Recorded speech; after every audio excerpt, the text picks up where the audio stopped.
مع نادي الزمالك تصويبه اي حاجه لكن خدمته ترجع، لسه فيها صفاره، فيها ايه؟ ضربه جزاء. فيها ايه؟ فيها ضربه جزاء مديها عبد العزيز السيد. الدقيقه 33 مدي عبد العزيز السيد ضربه جزاء. فيها شوطه اي حاجه، طلعها الدفاع اي حاجه، رايح يعترض مصطفى امين. هنشوف اللعبه تاني، ما فيهاش انذار ولا فيها؟ لا ما فيهاش. وعبد العزيز السيد ادى القرار. ادي الجهاز الفني وادي خالد عيد هنا وهنا، ويا ريت الكادر على الملعب وواقع لاعب نادي الزمالك. هنشوف اللعبه تاني لما تتعاد لنا، لكن ضربه جزاء في النهايه اداها عبد العزيز السيد لصالح نادي الزمالك. ادي اللعبه، ادي على طول ايمن حفني كان مع رضا العزب. فيها ولا ما فيهاش؟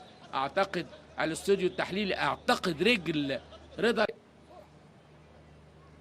عبد العزيز السيد بيظبط، بيدي توجيهاته للحارس يقف على الخط، اللعيبه بره قوس ال 18 وبره خط ال 18، وعبد العزيز السيد بيدي الاذن وداخل شيكابالا وفين؟ جول جول. حلوه حلوه حلوه.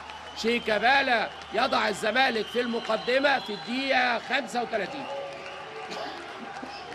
شيكابالا يضع الزمالك في المقدمه في الدقيقه 35 1-0 من ضربه جزاء. هدف، لكن حاططها حلوه حلوه شيكابالا وخارج يسلم على زمايله، على الكابتن محمد صلاح.